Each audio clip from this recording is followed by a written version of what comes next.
देव education में अपने channel में आपका स्वागत करता हूँ। इकाई 6 उत्तरी भारत में राजपूत राज्यों का उत्तरार्ध, सामाजिक और आर्थिक आधार।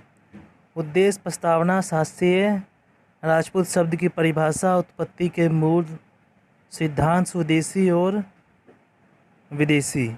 हाल के परिप्रेक्ष्य उत्तरी भारत में राजपूत राज्यों का उत्तरार्ध। उपसार, सारांश, उद्देश्य। इस पाठ को पढ़ने के बाद आप समझ पाएंगे राजपूत की उत्पत्ति से संबंधित विभिन्न सिद्धांत, आरंभिक मध्यकाल के दौरान राजनीतिक संरचना का परिवर्तन, राज्य गठन के सामाजिक आर्थिक पहलू। प्रस्तावना। भारतीय इतिहास में आरंभिक मध्ययुगीन काल कई क्षेत्रों में परिवर्तन के संबंध में एक बहुत ही महत्वपूर्ण काल रहा है। कई इतिहासकारों ने इस संक्रमणकालीन चरण में राज्य के समाप्ति चरित्र पर बहस की है, जिससे गुर्जर, प्रतिहार, पाल, राष्ट्रकूट और चोल जैसे उभरते हुए राज्यों का उदय हुआ। इस अवधि के सबसे महत्वपूर्ण परिवर्तनों में से एक क्षेत्रीय कबीले के रूप में राजपूतों का उदय था। आरंभिक विद्वानों के लेख के अक्सर इस अवधि को मध्यकालीन हिंदू भारत या राजपूत काल के रूप में भी संदर्भित करते हैं। राजपूतों ने भारतीय इतिहास को विशेष रूप से पश्चिमी और मध्य भारत को आकार देने में जो भूमिका निभाई है, वह उन्हें आरंभिक और उत्तर मध्यकालीन भारतीय राजनीतिक और सांस्कृतिक इतिहास का बहुत महत्वपूर्ण तत्व बनाती है। राजपूत शब्द का अर्थ किसी एक परिवार या कबीले से नहीं, बल्कि एक नए योद्धा वर्ग के समूह में था। इससे पहले हमें अभिलेखों में इस शब्द का संदर्भ नहीं मिलता है। इस काल में राजपूतों की उत्पत्ति बहुत ही रोचक और उनकी उत्पत्ति से संबंधित बहुत से सिद्धांत हैं। B.S. Theme, D.R. Bhandarkar, C.B. वेद, G.H. ओझा, दशरथ शर्मा और B.D. चट्टोपाध्याय ने राजपूतों की उत्पत्ति के बारे में महत्वपूर्ण विचार प्रस्तुत किए हैं। शासक वर्ग विदेशी मूल की जनजातियों से अलग खुद को क्षेत्रीय राजपूतों में बदल रहे थे। साम्राज्यवादी इतिहास लेखन ने राजपूतों को विदेशी माना, जो भारत के पश्चिमी हिस्सों में बसे और धीरे धीरे शासक वर्ग बन गए। इस इकाई में राजपूतों की उत्पत्ति से संबंधित विभिन्न सिद्धांतों पर जोर दिया जाएगा। शास्त्रीय। इस विषय के अध्ययन के लिए साहित्यिक और अभिलेख शास्त्र प्राथमिक है, क्योंकि इस संदर्भ में विशाल साहित्य हमारे लिए उपलब्ध है। कुछ सिक्के जैसे आदि बारह भी बहुत महत्वपूर्ण है, क्योंकि वह राजपूतों को उत्तर भारत के अन्य शासक परिवारों से जोड़ते हैं। कई ऐसे अभिलेखीय साक्ष्य हैं जो राजपूतों की वंशावली और कालानुक्रमिक वितरण देते हैं। भोज के ग्वालियर शिलालेख में कनौज के प्रतिहारों का उल्लेख है, जो रामायण के लक्ष्मण के वंशज हैं। हर्ष का शिलालेख चमानों को भूमक के साथ जोड़ता है और यह दर्शाता है कि वह सूर्यवंश सौरवंश से संबंधित थे।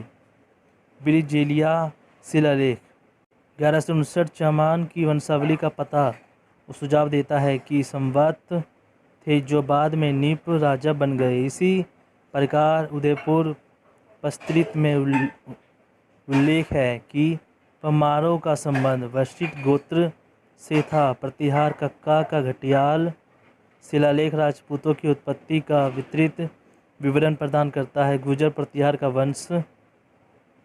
वंशावली अभिलेख, जो जोधपुर के शिलालेखों द्वारा भी समर्थित है, क्रमशः 837 और 861 ईस्वी सन का है, जिसमें प्रतिहारों की ब्राह्मण क्षेत्रीय उत्पत्ति के बारे में भी बताया गया है।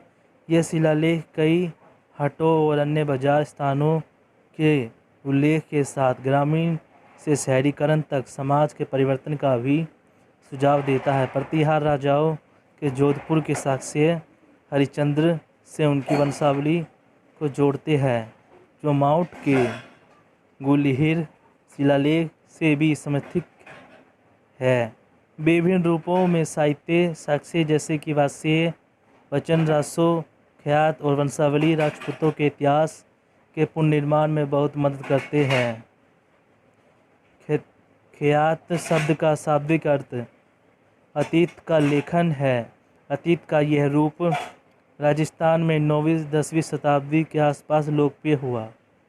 इसने शुरुआत में राजाओं के बारे में लिखा शुरू किया और बाद के दौर में धीरे धीरे वंशावलियों, राजा या शासक के वंशावली के कालक्रमिक रिकॉर्ड का रूप ले लिया। उदाहरण के लिए नौश्री ख्यात, बाकी, दसरी ख्यात, साम, सामल, दासरी ख्यात आदि कुछ लोकप्रिय है। वह आमतौर पर राजा के अवलोकन के तहत लिखे गए थे और इसलिए एक अत्यधिक प्रकृति से अभिलेखित होते थे। इस साहित्य में से अधिकांश राजपूतों के विशिष्ट कबीले, शाखा या परिवार के अतीत को उजागर करने के लिए काव्यात्मक और गद्य रूप में थे। बोध या चारण परंपरा के रूप में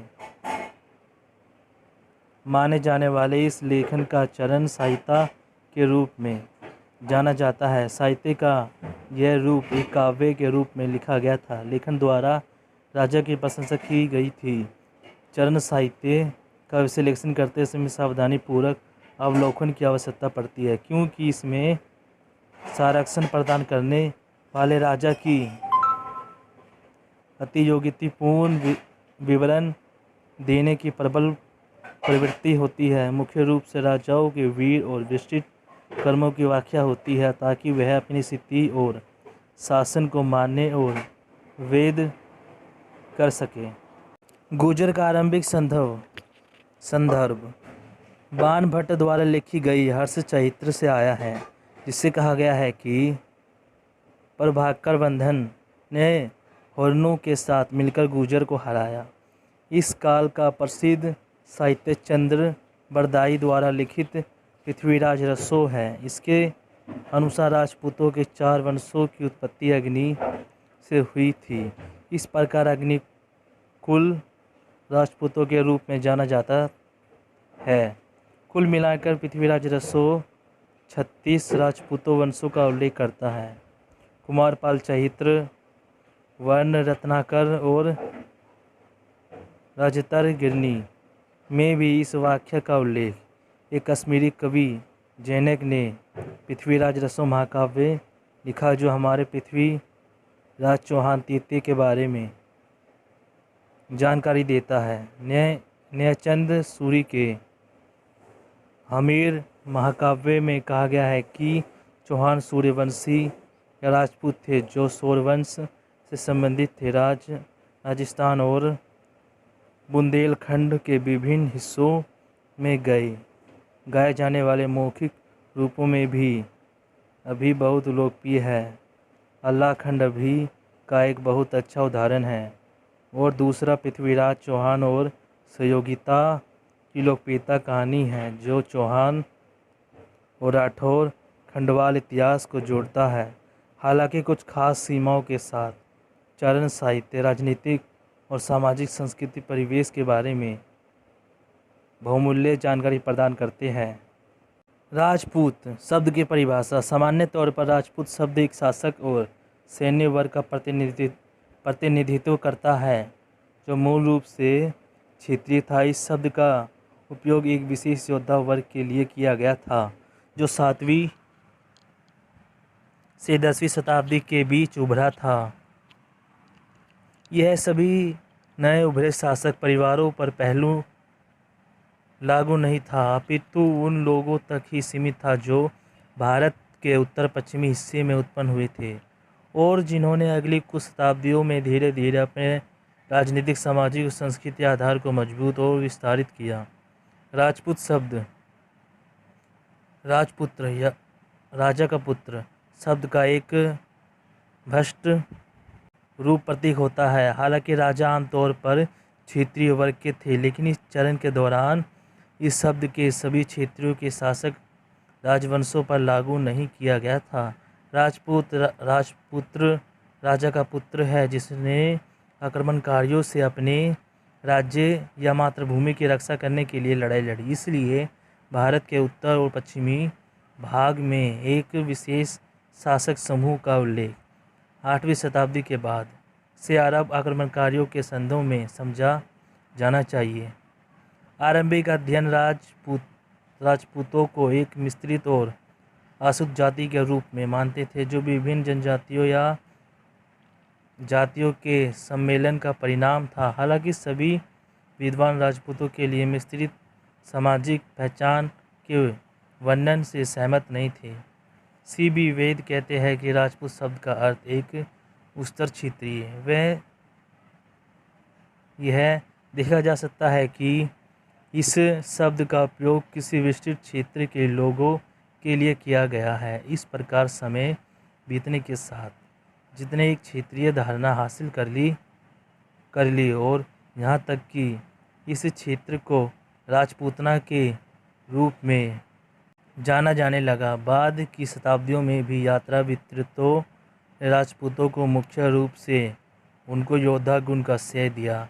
एक फ्रांसीसी यात्री जीन बेनस्टिट टेवेनियर कहते हैं कि यह राजपूत एकमात्र बहादुर है और हथियार प्रयोग करने के पेशे से जुड़े हैं। इस संदर्भ में B.D. चट्टोपाध्याय सुझाव देते हैं कि आरंभिक मध्ययुगीन काल तक राजपूत शब्द क्षेत्रीय शब्द से अधिक शासक की स्थिति का प्रतीक था। उन्होंने अभिलेखों को प्राप्त उदाहरणों का हवाला देते हुए संकेत दिया है कि क्षेत्रीय अन्य व्यवसायों के लिए भी उपयुक्त होते थे, जैसे कि सूत्रधार या वर्णिकावाद में इस शब्द को विशेष रूप से शासक वर्ग के लिए उपयुक्त किया गया।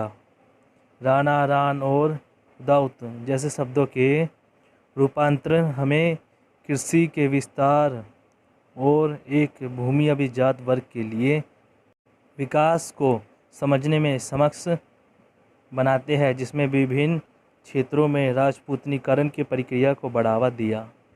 राजपूतों के उत्पत्ति का मूल सिद्धांत। स्वदेशी और विदेशी। प्रमुख योद्धा वर्ग राजपूत उत्तरी, पश्चिमी और मध्य भारत के राजनीतिक मोर्चे पर 700 से 1200 के बीच उभरा। इस खंड में हम इस सामाजिक श्रेणी के बारे में और राजपूतों की उत्पत्ति से संबंधित विभिन्न सिद्धांतों के बारे में चर्चा करेंगे। स्वदेशी मूल सिद्धांत। अग्निकुल सिद्धांत अग्नि से राजपूतों की उत्पत्ति बताता है। राजस्थान चरणों ने राजपूतों की उत्पत्ति के बारे में प्रसिद्ध अग्निकुल मृत्यु का प्रचार किया है। इस सिद्धांत को समझने के सर्वोत्तम तरीकों में से एक चंदबार दाई के काम के माध्यम से है, जिसने अपने पृथ्वीराज रसो में चौहान का अग्नि जन्म कहा था, जो अग्निकुल से संबंधित था। कहानी के अनुसार जब विश्वामित्र, गौतम, अगस्त्य और अन्य ऋषि आबू पर्वत पर महान यज्ञ कर रहे थे, वे राक्षसों से परेशान थे। इन राक्षसों को दंडित करने के लिए वशिष्ठ ने 3 योद्धाओं को यज्ञ कुंड से उत्पन्न किया। यह योद्धा थे प्रतिहार, चालुक्य और पमार। लेकिन जब प्रयास समर्थक हो गया तो वशिष्ठ ने फिर से पवित्र यज्ञ किया और चमान नाम के चौथे योद्धा का निर्माण किया। वसूली बदलाव के साथ यह पौराणिक कहानी कई बार बाद की रचनाओं में से नौशीरी ख्यात, जीनो, जोधराज और हमीद रसो आदि में दोहराई जाती है। रामायण में एक और प्रचलित कहानी है जिसके अनुसार ऋषि वशिष्ठ ने अपनी इच्छा पूरी करने वाली कामधेनु गाय को वापस पाने के लिए विश्वामित्र के खिलाफ लड़ने के लिए कुछ योद्धा जैसे संग पलवार, काबोस आदि बनाए। परमारों को इसी तरह के एक उद्देश्य के लिए बनाया गया था। इन सभी स्रोतों में एक बात बहुत स्पष्ट है कि ये मुख्य रूप से आक्रामक योद्धा थे जो युद्ध के खिलाफ लड़ने के लिए बनाए गए थे। आग से निकलने वाली मानव आकृति की कल्पना करना प्रतीकात्मक प्रतीक होता है और बाद में लोकप्रिय संस्कारों, कथाओं और कहानियों का उपयोग कर्नल जेम्स टोड, विस्टिट स्टीम और अन्य साम्राज्यवादी इतिहासकारों ने किया है ताकि यह साबित किया जा सके कि राजपूतों का विदेशी मूल था। उन्होंने इस प्रकार विदेशी जनजाति की शुद्धि और समाज के ब्राह्मणवादी ढांचे में स्थान बनाने के लिए लोकप्रिय मिथकों की व्याख्या की। गोत्रचारा में पूर्वजों के वंश को परिभाषित करने वाले गोत्रों के नाम की घोषणा करने का एक रिवाज चौहानों ने स्वयं को भगवान कृष्ण के परिवार से संबंधित सोमवंशी चंद्र क्षेत्रीय होने का दावा किया, जबकि कुछ अन्य साक्ष्यों में वह भगवान राम से जुड़े सौर परिवार से उत्पन्न होने का दावा करते हैं। पृथ्वीराज, विजय, हमीर, महावाक्य, सुजन चरित्र आदि कृतियों में चौहानों को सूर्यवंशी सौर क्षेत्रीय बताया गया। हर्ष का पत्थर शिलालेख भी चौहान के सौर मूल का समर्थन करता है। इस तरह के उच्च दावे राजाओं की सम्मानजनक विरासत और एक अन्य सभा वंशावली पृष्ठभूमि से जुड़े होने की इच्छा का परिणाम हो सकते हैं। रत्नपाल ने सेवड़ी लेख से पता चलता है कि चौहान भगवान इंद्र से उत्पन्न हुए थे, लेकिन किसी अन्य लेख या साहित्य ने इस तथ्य को पुष्ट नहीं किया। इतिहासकार दशरथ शर्मा के अनुसार चौहान के लिए इंद्रमूल के तख्त केवल एक संदेह है और किसी अन्य समकालीन साक्ष्य द्वारा समर्थित नहीं है। उनका सुझाव है कि लेखक ने इस अभिव्यक्ति का उपयोग इंद्र के वजह सूर्य को व्यक्त करने के लिए किया होगा। अन्य विद्वानों ने इस सिद्धांत पर अधिक जोर नहीं दिया।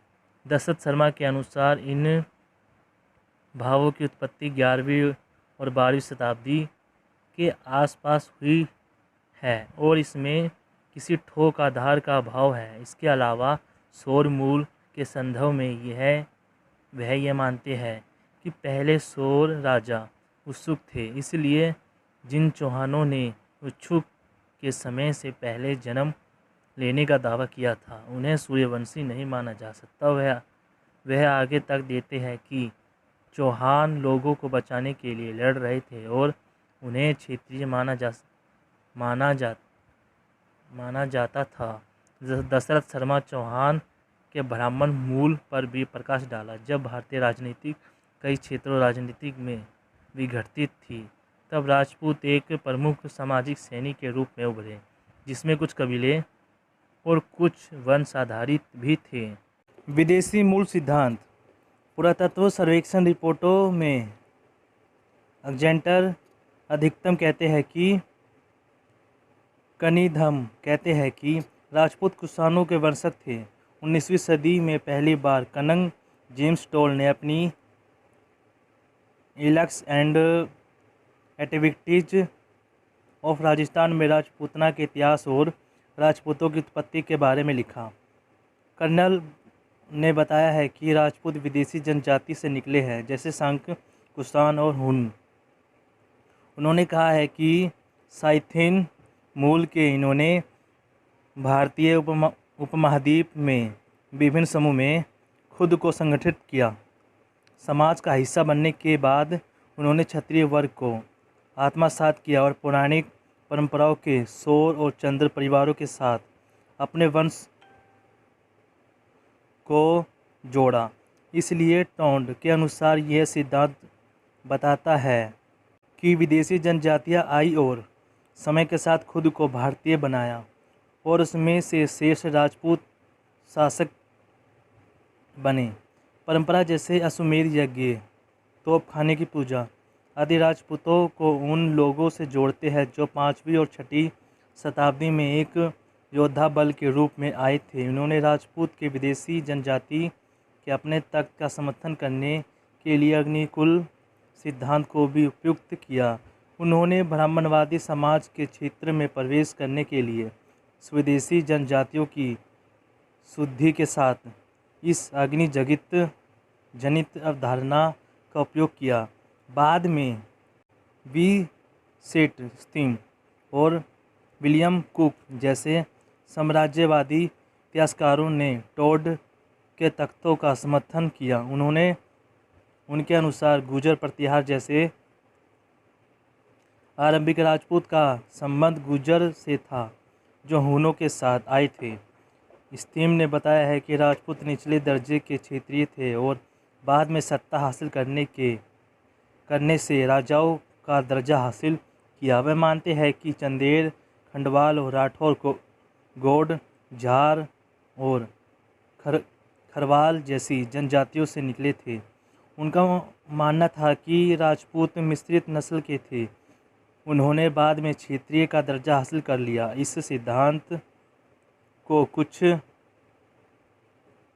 भारतीय इतिहासकारों ने जैसे ईश्वरी प्रसाद और B.R. भंडारकर ने भी समर्थन दिया। भंडारकर ने अपने काम में हिंदू आबादी में विदेशी तत्व को परिभाषित किया है कि गुर्जर प्रतिहारों के राजपूत थे और खजार जनजाति के थे जो संघ और हूनों के साथ भारतीय उपमहाद्वीप में आए थे। अधिकांश राजपूत वंश इन गुर्जर समाज के विकसित हुए हैं।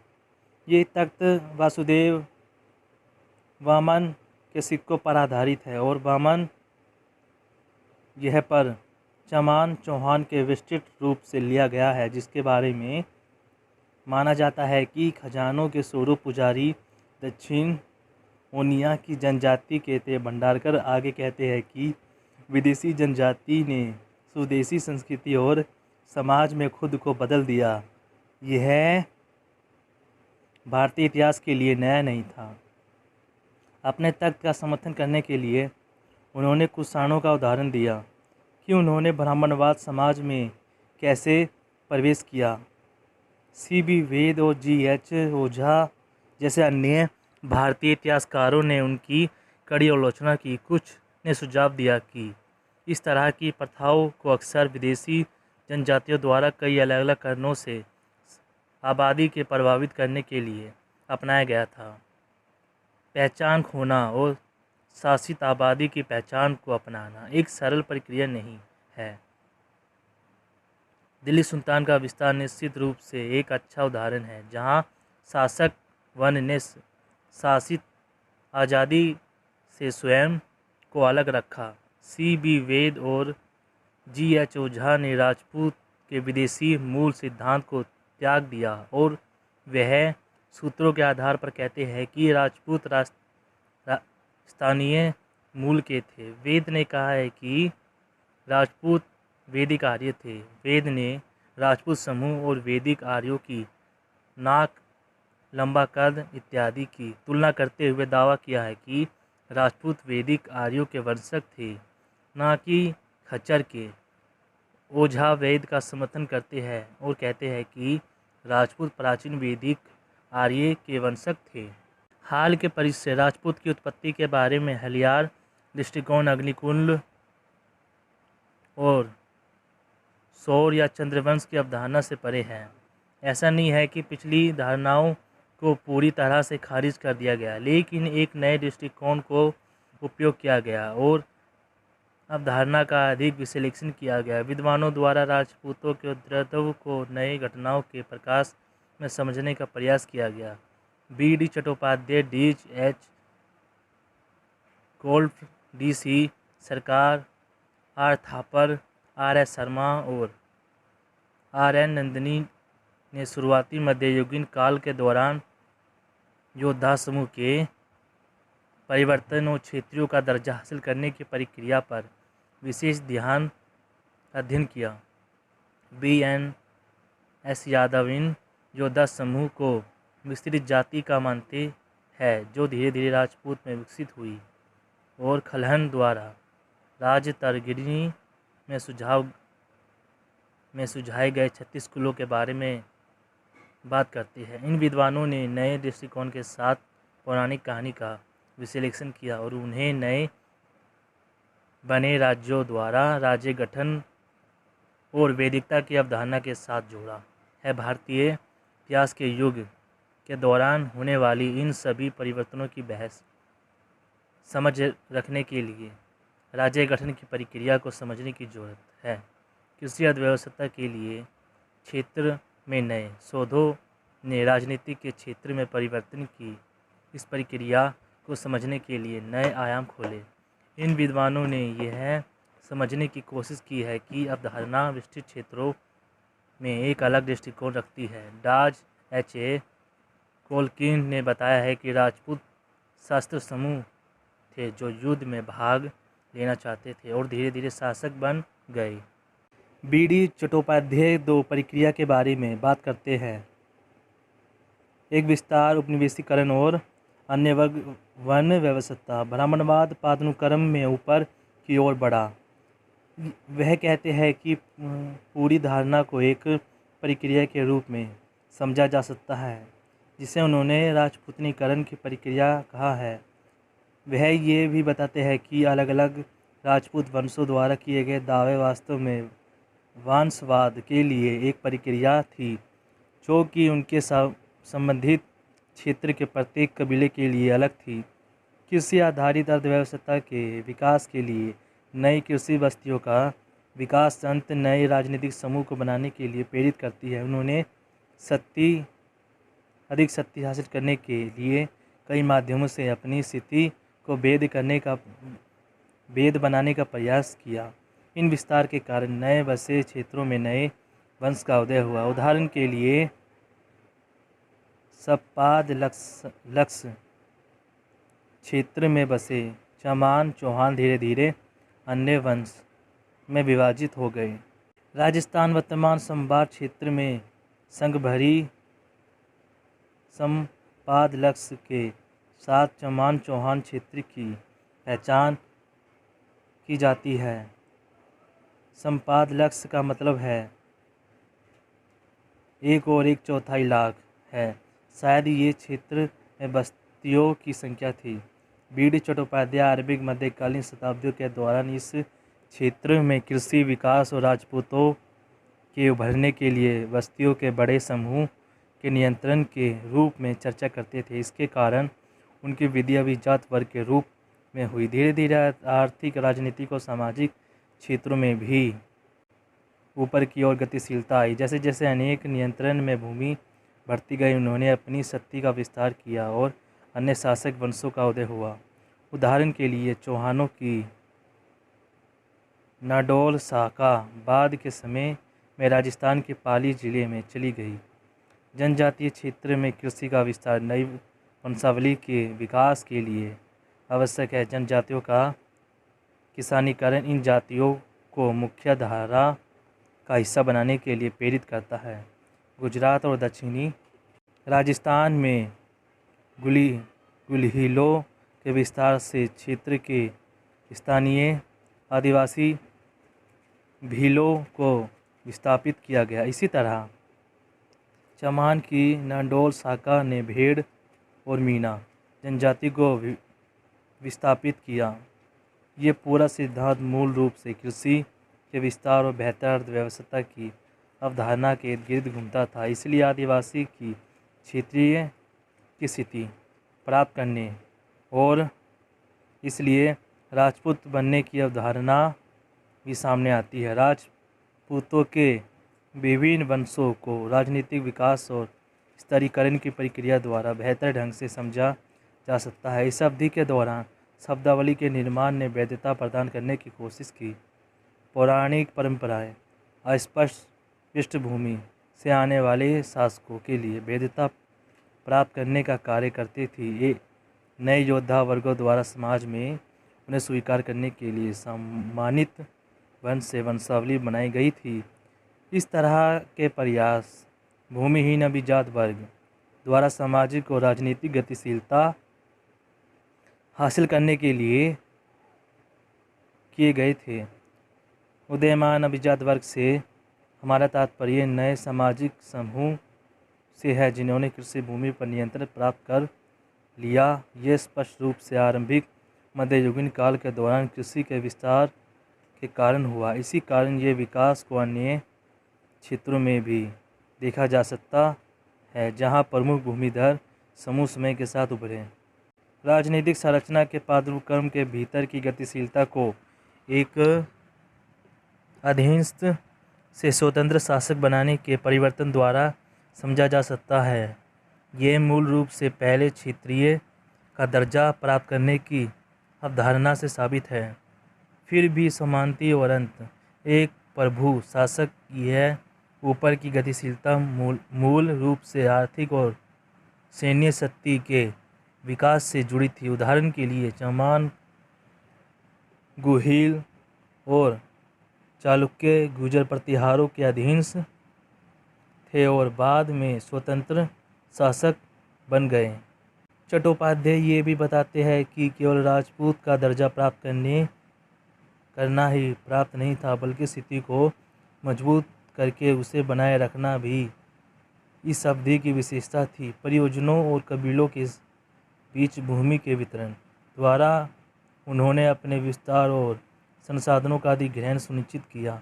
भूमि का यह वितरण उनके भौगोलिक क्षेत्रों के विस्तार के साथ साथ राजनीतिक अधिकार से संबंधित था। इसे और अधिक समेकित करने के लिए इस प्रक्रिया को रक्षा तंत्र और साथ ही पास के क्षेत्रों पर अधिकार के साथ बड़े पैमाने पर किले बनाने के द्वारा किया गया। इसे और मजबूत करने के लिए उन्होंने अन्य कुलों के साथ वैवाहिक गठबंधन कर लिए और सामाजिक और राजनीतिक गतिविधियों का सहयोग शुरू किया। राजपूतनीकरण की इसी पूरी प्रक्रिया ने उन्हें एक राजनीतिक दर्जा दिया जो धीरे धीरे वंशानुगत हो गया। इस प्रकार राजपूतों के हालिया दृष्टिकोण ने परिवर्तन की पूरी प्रक्रिया को समझने की कोशिश की है जो प्रत्येक क्षेत्र के लिए अलग थी। उत्तरी भारत में राजपूत राज्यों का उत्तरद्रव महमूद गजनी की मृत्यु से लेकर मोहम्मद गोरी तराइन युद्ध तक की अवधि लगभग 150 वर्षों में उत्तर में कोई भी बड़ा साम्राज्य नहीं था और बहुत सारे छोटे छोटे राजपूत राज्य युद्ध और ईर्ष्या से ग्रस्त थे।